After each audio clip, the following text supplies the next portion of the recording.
1079 CDY, it's Cadillac Unscripted, a Saturday morning semi-new thing we're doing here for you on 1079 CDY, and it's sponsored this morning by Independent Bank as well as our friend Marianne Quist at RE/MAX Central. And Katy Huckle is here with me. And Katy, today we're going to have an interesting conversation about history and the guy who is Cadillac's would you call yourself, Richard, the unofficial historian of Cadillac right now? You know what? I would be happy to accept that title. So okay. I'm actually going to print a business card with that on it. That sounds good. That's good. I like it. Wonderful. So Katy, our guest is Richard Shults, who is by night manages the Cadillac 4, right? And by day is the docent at the Wexford County Historical Society Museum, yes. So that's an interesting word. Define what a docent is. Yeah, I'm not a fan of it myself personally, but the word docent is supposed to be someone with knowledge is how it's defined. I gotcha. So, I'll accept that, but I prefer unofficial historian personally, so I'm going to go with that one. Okay. Well, welcome, Richard. You're carrying your first book, and can you tell us a little bit, and we need to let people know you really do know what you're doing. You've already written a book about Cadillac, so can you tell us about that? Well, knock on wood, yes. I wrote a book about the theaters and opera houses in Cadillac, because most people that are alive today only know the Cadillac 4, or if they're elderly, they remember the lyric, and that's about it. But you tell them that there are, a dozen theaters that existed in Cadillac at one point or another, and no one knows about any of these theaters. And that's the thing that really interests me about history, is that it shouldn't be forgotten that easily. If you had asked someone from the 1910s about these theaters, they'd be able to rattle them off. But, 50 years later, they get forgotten. And it's those stories that are kind of inspiring me to try to do a second book as well for the Sesquicentennial of Cadillac, where hopefully I can bring some of those memories that people don't even remember anymore back to a modern day audience. Okay. You're taking this personally. I mean, you want to preserve these memories. Absolutely. And the theater one was obviously somewhat of an ego project as well, because obviously I work for the theater. I can't deny that. I wanted to know what the history of that building that I worked in was. But then you find out that there was a gentleman named Frank Anderson, for instance. This guy worked at the theaters for 45 years. He started the first theater in Cadillac, the Star Theater, and that's pretty much forgotten. So hopefully these stories will be brought on to a new generation of people that'll understand and appreciate them as well. Did you know that the beanie propeller hat that was popular in the 1950s was made in Cadillac? The first guy that had one of them was from Cadillac. There's so many little things that Cadillac has done through the years that I think have just been forgotten that are really neat. We had a world champion lightweight boxer that came from Cadillac, Ed Wolgast. That may be one of the more popular stories that people do remember. Yes. But there's all kinds of things that are still out there. That's interesting because that old picture of Wolgast has kind of become a meme over the years. You will see it online. Oh, wow. The picture of the guy with the man meme. Yeah. Yes. You've seen that. Isn't that remarkable? Yes. And I don't know if it is the exact same one, but Ron Swanson on Parks and Rec had a version of that picture in his office as well on the show. Oh, how interesting. Okay. So you want your book to be done by the City of Cadillac's 150th year anniversary. That's the goal, definitely. The 100th anniversary was celebrated in 1971, which I don't really understand because it was incorporated as a city in 1872. So, if I don't get it done by next year, I'm going to use that as my excuse to have it done by 1922. You've got one more year, and a lot of research to do in that year, exactly. You said you're about, I'm sorry, Katy, you said you're about 50 pages in at this point? Yeah, I'm about 50 pages in, and I'm just in the middle of the courthouse war between us and Sherman. Okay. Which, again, people may not even know. Sherman was the first county seat for Wexford County. It existed up near where Mesick is and was actually in competition with Clam Lake to become the county seat. They got it first, and it was under George Mitchell that Clam Lake really challenged Sherman for that county seat. And George Mitchell doesn't get enough credit for all the things that he did to further this city. He donated the land for the park. He donated the land for the school. He donated land for churches. He donated land for the cemeteries. He would give of his own money to people to help them out. And, that's another story, those stories that have just been forgotten over time as well, all the great things that George Mitchell did for us. And he was the driving force behind getting the courthouse brought from Sherman over to Clam Lake and then Cadillac, because that was considered an important thing back in those days, because if you had the county courthouse, you were the center of commerce for the entire county. Makes sense. Which is interesting because as it sits, Cadillac is in the far south part of the county. Exactly. And Sherman is more centrally located. Sherman was, centrally located in the northwest if you wanted to compare it to Cadillac. It was connected by a road to Traverse City that went all the way down to the southern Newaygo County. And that was their claim to fame, was that they had that road. But then as the railroad went in on the eastern side of the county, Clam Lake became infinitely more important because we could transfer goods and all the lumber that we had much more quickly on the railroad than they could on a normal stage road. So that's why Clam Lake became, the center of commerce after a while and eventually got the courthouse because we had the population. Rich, we spoke a little bit about this, but could you tell the listeners, there have been books written about Cadillac, but only up until what year? Oh, absolutely. There was 2 wonderful books. One was written by John Wheeler, who was actually from Sherman. He wrote it in 1903, and then there was another book by Judge Peterson called The View from Courthouse Hill. He published it in the 70s, but unfortunately both books, ironically enough, go up to about the same period of about 1900. So the best sources we have only cover about 27 years, of Cadillac's history. There's nothing from roughly 1900 to 2020 that's been published in any kind of book form for a person to read and hopefully enjoy and to learn from. So, after I learned that by working at the Historical Society, it's like, I really want to do this. And, the first project was making sure the theater won, because I wanted to do that for, like I said, the kind of ego reasons as well. But after you start digging into it, you really get a bug for it, as weird as it sounds. I love reading all this history and learning these stories that have been forgotten, and hopefully other people will enjoy them too. You're going back then 120 years, back to 1900. Where are you finding these nuggets? Where do you have to go? Have you gone to any unusual places that would surprise people? Or? I have been all the way down to U of M.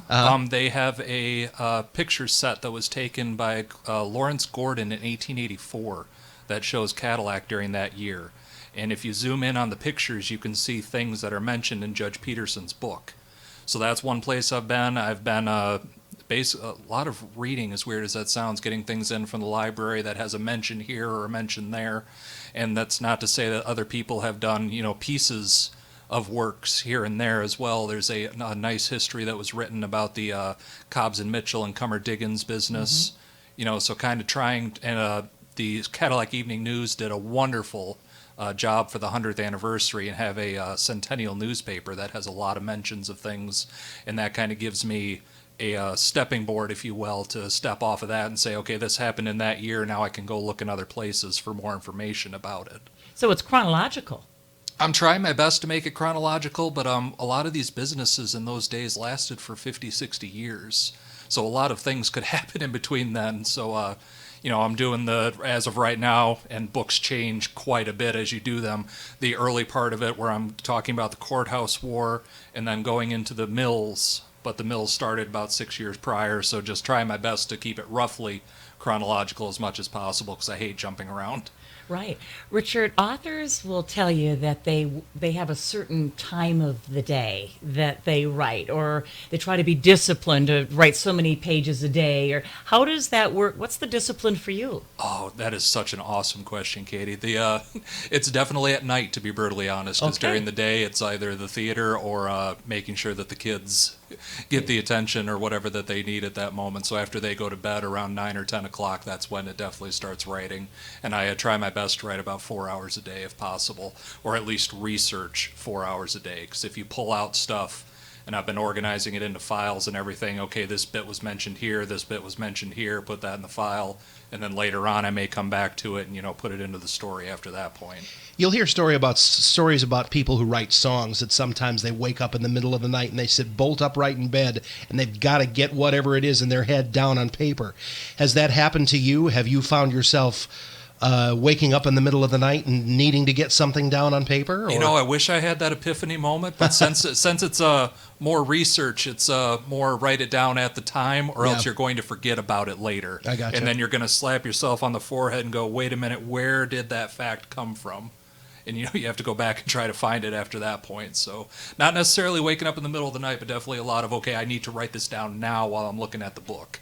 How much of your research has been remembrances from family members who maybe are relying on memories from grandma or grandpa or something like that. Have you done any of that kind of When thing? it comes to the, I'm trying to write a chapter very specifically on the mom and pop not supermarkets, but markets that Cadillac had. Back in the day, every neighborhood had its own little store that was owned by, mom and pop. And those existed for a good 20, 30 years on average. And when it comes to those stories, I am trying to reach out through Facebook groups and other ways to get stories about what those stores were actually like. It's a dry fact to say, this store existed from X to Y on this street. Well, it's another thing to say, oh yeah, we used to get the very specific type of ice cream from there, and they used to serve the best hamburgers, or something of that nature. So I am Personalize it relying a on little bit. stories for that. Unfortunately, also stories about certain events can sometimes be stretched. Yes. Like the idea that people used to be able to walk across Lake Cadillac, and no one can ever truly say it's like, yeah, I saw that happen. It's always, oh, my grandmother used to see that happen, or my great grandmother used to see that happen. Well, you can't really accept a story until it gets a little bit more factual. So those stories 100% have a place in Cadillac's history, but you just got to be careful where you apply them. If we have anyone in the audience who maybe has a remembrance or something history related and they want to get a hold of you, this could have been saved for the end of the show, but it popped into my head right now. Thank How you. do they get a hold of you? You can stop by the theater, obviously, stop by the Historical Society, either one. If they want to, I would be more than happy to talk to them or email them as well. My email address is thetheaterdante@gmail.com. And, I love talking to people about the history of Cadillac. It's fascinating that you go from what's current and new and happening and glamorous by day, and then to the museum, to history and maybe just not quite as much glitz. It's a really interesting segue. The dichotomy is very interesting, absolutely. But, since I've studied the history of the theaters as well, I kind of tie them together, to be brutally honest. And a lot of the stuff that we consider new and glitzy, as you mentioned, came from somewhere. So you can always go back and tie it in somewhere else. Like, for instance, the Cobbs and Mitchell building, that gorgeous building that has, 9 different types of Michigan woods. And it was built 100 years ago, and they have just restored it as well. So it is glitzy and new, but also old at the same time. So there's a lot of a mix of that. I see. You mentioned a ghost at the movie theater. Can we talk about that? And people would be fascinated by this. Oh, George the Ghost. George the Ghost is a story that was told to me when I first started in the theater in 2001. It was told to me by another staffer that unfortunately, a stagehand had just broken up with his wife, or she cheated on him, something of that nature, and he hanged himself in the backstage area. Oh, no. And no one in Cadillac probably remembers the lyric having a stage. So I doubted that there was even a stage at that point, because it had always been the Cadillac 5 to me. You go on for time and you realize, oh wow, it did actually have a stage. The staff would point out the exact rope that he used, as if they would leave it up, but Right. So, I kind of discounted the story, but the longer I go on, the more and more staff report to me that there is something there. They will all have little experiences. In the 19 years I've been there, I've never had one, but I can tell you one very specifically. Me and another a gentleman were on duty one day. I was downstairs, and he went upstairs to grab some stock, and all of a sudden I hear bum, bum, bum, bum, bum, bum, bum, bum, as he's coming down the stairs from the upstairs, and he rips open the door and says, "You got to go upstairs. There's someone up there right now." It's like, what? It's like, no, there's someone up there. You need to go up there now and take care of it. It's like, okay. So I go upstairs, take a look around upstairs, every nook and cranny that I could find. It's like, there's no one up there, man. Mm-hmm. But the terror in that kid's face was legitimate. Yes. So even if I don't necessarily believe that there is a George, that kid believes that there is a George 100%. So, what did he see? I don't know. I can't discount it, but I can honestly say that I've never had the experience. And if there is a ghost there was a gentleman named Frank who worked there for 45 years. Probably going to be that gentleman instead of George. Okay. I find it interesting that you, as a historian of Cadillac, work in probably one of the most historic buildings in Cadillac. Right. And that is probably not an accident. I love that building. I love the history of it and the fact that, it's been there for over 100 years. The things that the Lyric has done for the community, and the community has done for the Lyric as well. It's a two-way street. We provide the entertainment, the escape for the people, and they thankfully come out and, support us in our times of need as well. We've had, the Hilton conjoined twins were on stage at the Lyric. So we've had famous people that have dropped in and out of there as well. So you're right, it is one of the most historic buildings in Cadillac, and that's definitely not a mistake that I continue working there. A lot of the reason because of that as well. Great. Let's talk a little bit about the role of the Cadillac News, Evening News, Cadillac News, in your research. Probably a huge cog in everything that you're gleaning, right? Yes. Unfortunately, at the moment, I don't have access to the archive. They do limit who gets to do that, and understandably so, because that is the archive of Cadillac's history. It should be respected and saved. Chris and the team there, though, have been incredibly kind to me and allowed me to, for instance, reprint old theater ads in my theater book, because without that, it'd just be dry facts. It's so interesting to see an ad for the Star Theater and see the old-timey movie that it's playing, in the ad.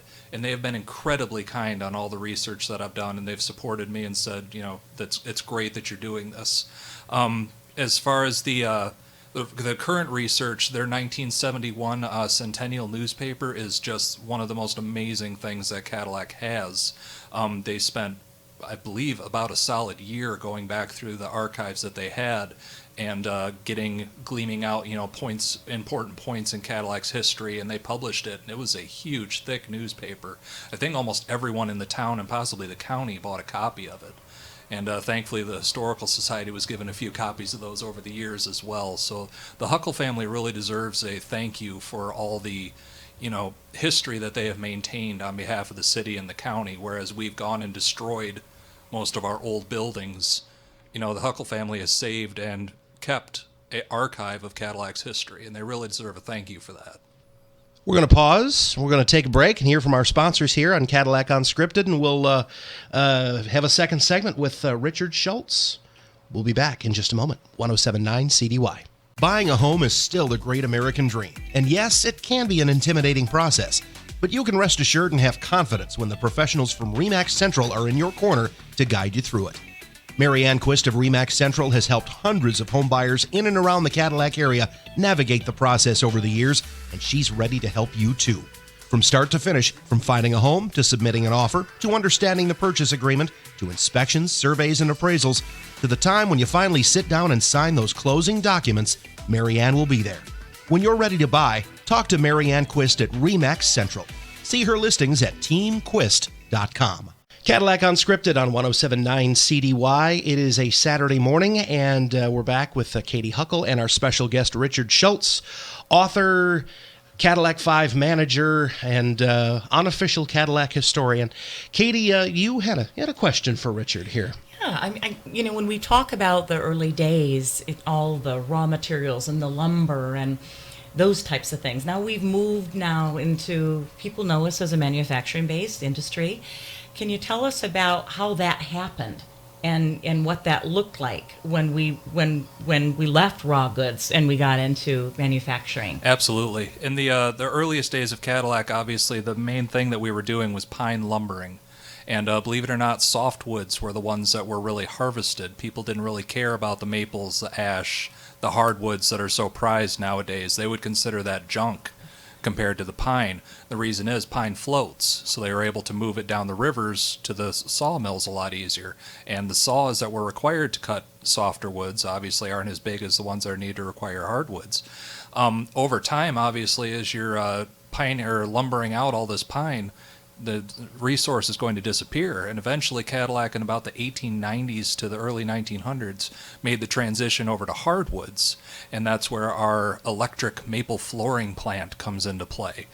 Cobbs and Mitchell owned a plant that made maple flooring, but they called it the electric maple flooring plant.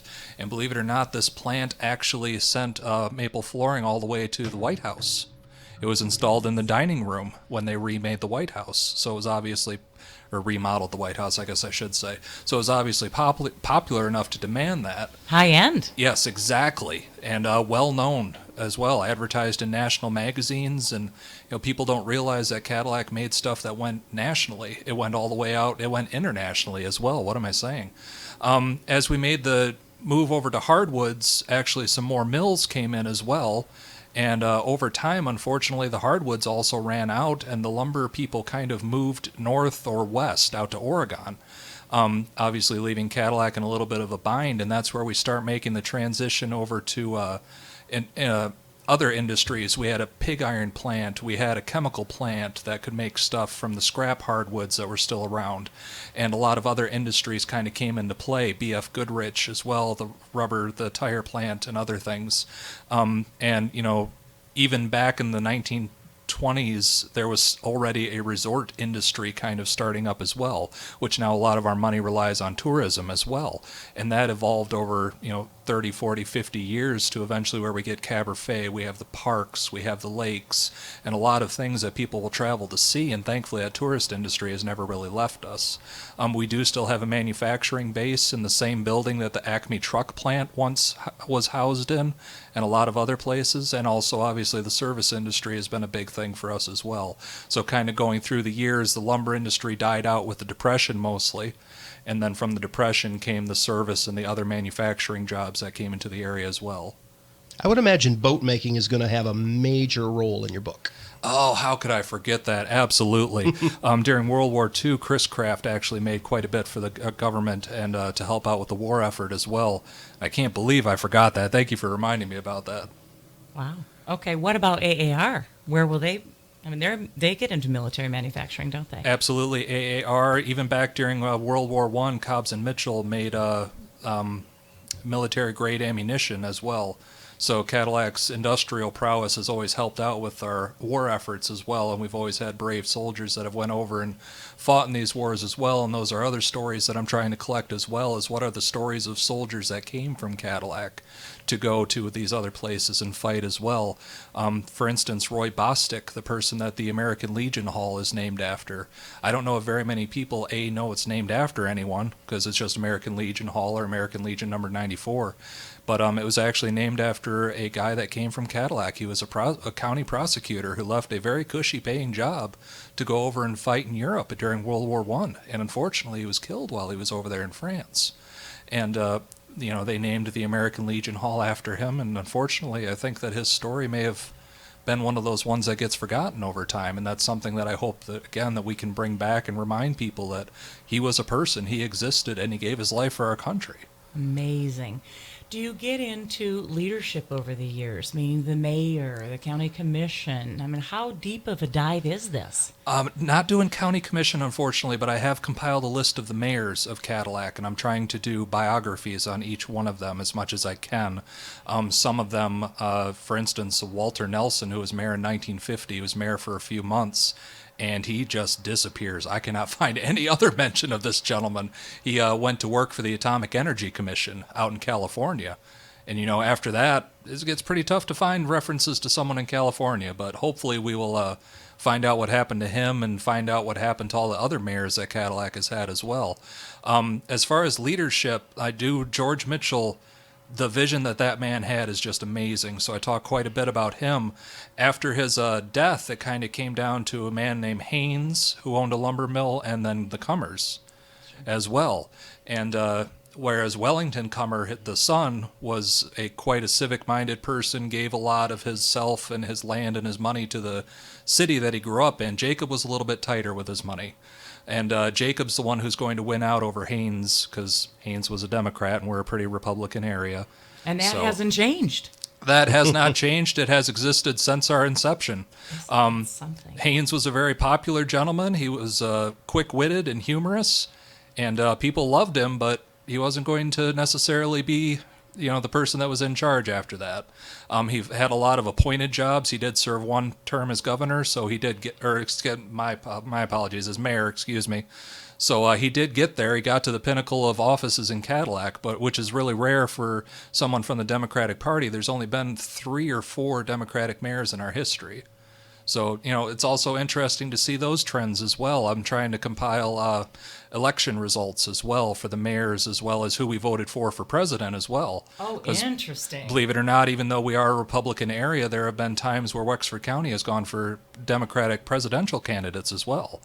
And in 1912, I believe it was, when Theodore Roosevelt ran, a third party actually won this area, which, fascinates me. The Bull Moose Party actually won.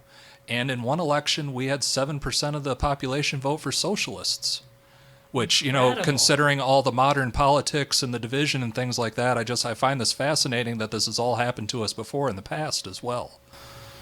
Do you get into how our median income compares to other pockets of the state and the economy?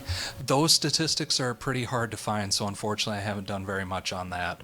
I know that in the early days, the mill owners tended to pay more than the average mill in the state, especially Haynes and the Harris brothers on the north side of the lake. And since they paid more, they got people to move here and put down roots here instead of just moving here, working until the trees dry up, and then move on to another place. So, paying more than the average wage did help us in the very beginning, but it would be very interesting to see how that played out through the rest of the history as well.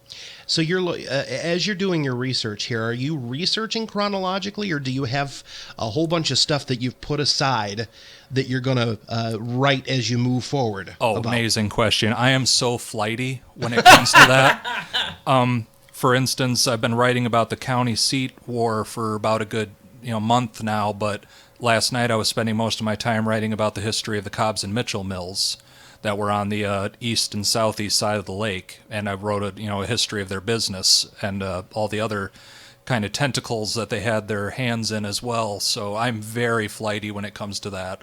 I'll write one thing and then go back and finish the other one that you were working on, or you're reading something and you find one interesting fact and you're like, okay, I got to stop and read this article now and then write about that. It's like squirrel type thing. 100% exactly. You write longhand, or do you write on a computer? I'm lazy. I write on the computer. Okay. So what? And in that process, there's a lot of data management that has to go on, right? You've probably got folders set aside for decades or years or topics. I cut my teeth on the first book and realized a lot of the mistakes that I made in the first one. So, using Microsoft OneNote and kind of copying and pasting into OneNote by subject. And then when you get onto a certain subject, then you can have all your notes in one place and then kind of write about it by pulling from your notes, making sure you're crediting all the people that had this before you as well. So, yeah, I definitely made a lot of mistakes with the theater book in my research and had to redo a lot of it a lot of the time. Where can people find the book that you have already written? Is that the library? I believe the library has a copy, but my boss is actually kind enough to let me sell it at the theater if anyone's interested in buying a copy of it. Cadillac Printing. The people that printed it are also been kind enough, and Mr. Greg down at Brinks has them as well. So if anyone's interested, please feel free to contact any of them, and they'll be sure to get you a copy. Awesome. Richard, the city, there's been this migration. Of course, we're called the Cadillac Vikings. That's our mascot, and we all know what countries the Vikings came from, a country. But if you look at our makeup today, what countries is everybody from? Can you speak to that a little bit? I haven't been doing anything for modern stuff. Back in the 1870s, there was a gentleman who encouraged a lot of immigration from Sweden. And the Cadillac was full of Andersons and Johnsons. There were so many Johnsons, in fact, that they had nicknames. For instance, Honest John Johnson had the hardware store in town. There was a Long John Johnson who was really tall, and there was also a red-nosed Olson. So they all had nicknames in order to tell them all apart from each other. That's obviously where the Vikings and the blue and gold comes from because of the colors of the Swedish Scandinavia. Interesting. And it's really interesting that has in some ways continued. We had 3 different Swedish churches at one point, Swedish Lutheran, Swedish Mission Church, and another one that unfortunately escapes my mind at the moment. And they used to do services in Swedish and then in English as well to help teach the young people the language as well. Over time, just like in any other state, the Germans, Irish, French, et cetera, have also come into play. But our early history is definitely a story of, a lot of Swedish immigrants that came from there. And they had just suffered a famine as well in 1869 to 1870. Sweden had a bad famine. Fascinating. Which just happened to coincide, obviously, with the founding of Cadillac, this gentleman that was encouraging people to come over and, make their money in the lumber industry and working for the mills that were paying more money than the average mills as well. So the two kind of coincide together. How do you get kids away from screen time and develop an appetite for, you said, learning? Oh, that is going to be the eternal question of our generation. As far as my children, I've just tried to find out stuff that they are interested in and tie it back to history in some way. Thankfully, with my daughter, it's been relatively easy. I actually call her my history buddy. So Excellent. I took her down to Springfield to go and visit the Abraham Lincoln sites that were down there. And thankfully, after that, knock on wood, she's maintained at least somewhat of an interest in history. But definitely that phone is still attached to her hand most of the time. So I would say just finding something that they are interested in and applying it back to something else. If I try to tell my daughter something, it's not going to work out. If she's interested in something and I can tie it back to something else, that's where the interest comes in. It's not Dad's interest, it's her interest. Ownership of that. Richard, will you, when your book is finished on time, will you be available to speak and come and talk to groups and that kind of thing? Is that something that you'd be willing to do? Oh, absolutely. Some groups have been kind enough to do that with the theater book, and it's a lot of fun going out and actually talking to people about the books and showing them some of the information or things that we've found. And the really interesting part has been at the end when they get to ask questions about it, too, because some of the questions made me think about things I never have before. So, I do that, and we also do a historical speaker series as well at the Historical Society, where once a month someone that has an interest in history or has published a book comes out and talks about their book on Friday nights. So that's obviously another way that we're going to try to, tie my book in with that as well. Before we let you go, we certainly have to put in a plug for the Wexford County Historical Society. That's a gem that maybe not enough people around here know about. Can you speak to that for about a minute or so before we wrap up? Absolutely. It's located at 127 Beach, right across from the Mitchell House Museum, and it was built in 1906, and the library is still there. We've managed to maintain it through all these years, and it has artifacts and history from Cadillac that just is amazing for a small town. We have a lumber collection that's just second to none, especially when you consider the size of our town.